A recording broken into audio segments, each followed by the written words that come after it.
Starting in September 2020, the ACT will be changing. And as we've been there through past standardized test changes, we are here for you every step of the way to help you prep for your new exam date. I want to start off by saying that the changes ahead in the ACT are to your benefit. Keep that in mind while I give you a little context. About 1.8 million students in the class of 2019 took the ACT, while about 2.2 million took the SAT. The SAT has long been the more popular exam, but from 2012 to 2018, the ACT leapfrogged above the SAT. The SAT then reclaimed its first place position, but with the changes coming to the ACT, we're curious to see if the SAT will maintain its lead, lose its lead, or adapt to be more like the ACT. Folks, you can count on us to monitor these new developments, and we'll post video updates right here to keep you well informed.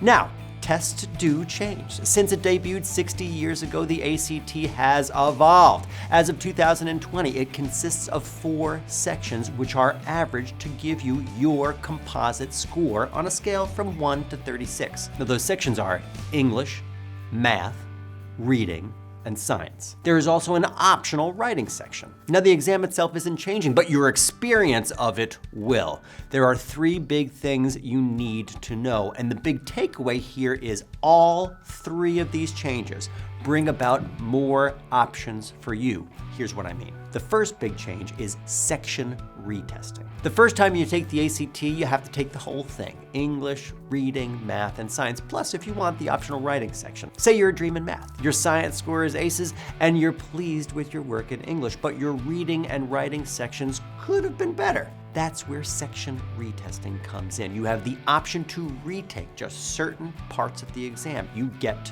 to choose which one. Before September 2020, you'd have to sit for the entire exam again in order to get a second crack at those 2 sections. As of September 2020, you can sign up either for the entire exam or a retest of 1, 2, or even 3 sections. In this case, you'd probably want to sign up for 2, reading and writing. The benefit of this new option is that you won't have to re-prep for the entire exam again. You'll really be able to home in on the sections you need to improve on, and you can coast on the well-earned scores that you've already achieved in stronger areas. Now, you'll have to do your retesting on a computer, not on paper. Now, I'll talk about that in one more minute, but I think you'll find that the benefit of the section retesting are worth dealing with that minor constraint.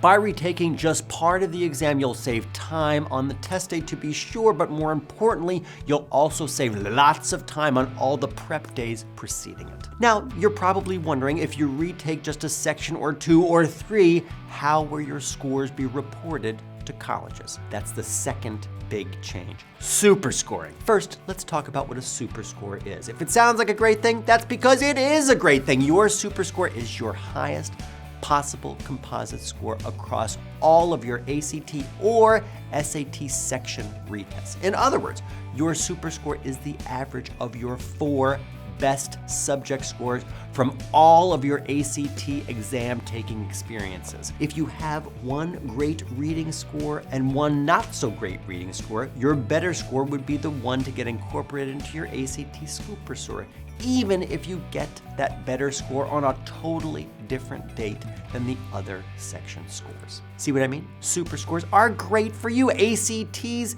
research also shows that super scores are just as predictive, if not more predictive, of your first year grades than other scoring methods. Now, just because the ACT readily super scores your various test taking events into one optimal mega score, that doesn't mean that you have to send your super score or that all colleges will accept it. Again, you have an option. ACT will automatically calculate your super score, but you'll have the choice to send either one full ACT composite score or your super score to a college. Colleges have options too, and they all have their own super scoring policies. So here's what the folks at ACT will do. They'll supply colleges with your super score, including all of the scores from the test events that made up that super score, along with at least one full composite score. Now, for some of you, that full composite score may be the same as your super score, but if it isn't, don't fret. A lot of colleges will accept your super scores. So how does super scoring work? Let's say the first time you take the ACT, you get a 28 in English, a 20 in math, a 24 in reading, and a 29 in science for a composite score of 25. And you're happy with your English and your science, but you think you might be able to do better, so you decide to retake the entire ACT again. The next time you take the ACT, you get a 26 in English, a 27 in math, a 27 in reading, and a 27 in science. But now you're a bit disappointed with your English and science. But your composite did go up by 2 points to a 27.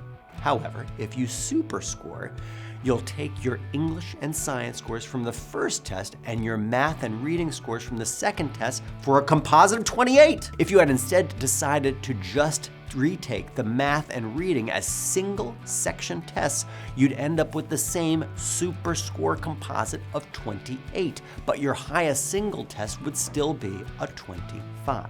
So it should be clear by now that you benefit from super scoring. But what about the college's point of view on this? There's a good reason that they're incentivized to go with super scores. They look more selective when they can report a higher average ACT score among their student body.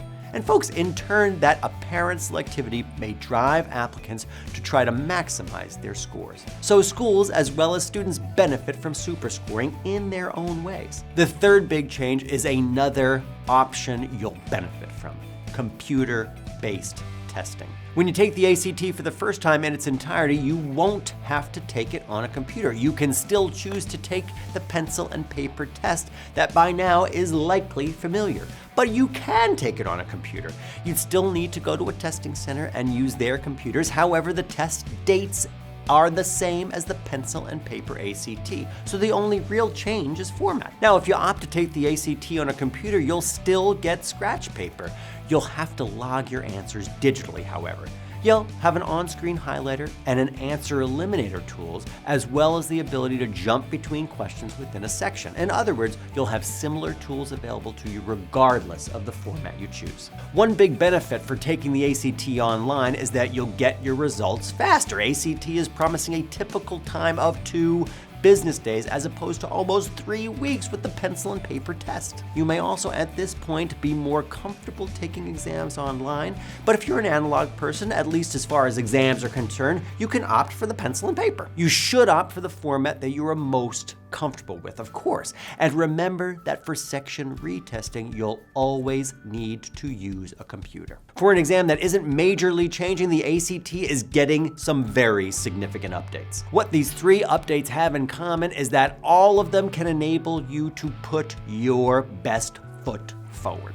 But with choice comes responsibility. You need to do your homework and figure out the best ACT strategy. Folks, I can't recommend highly enough our Princeton Review ACT Prep 2020 editions. They include our ACT Premium Prep, which comes with 8 full-length practice tests, 4 in the book and 4 online. Next, our ACT Prep, which comes with 6 full practice tests, 4 in the book and 2 online. And if you're a Practice Makes Perfect student, check out our 1,511 ACT practice questions. It's in its 6th edition. Folks, we also have some pretty amazing course and tutoring options here at the Princeton Review, including our 31+ guarantee prep class. For eligible students, we will guarantee that you will get a 31 or above on the ACT. Now that is truly amazing.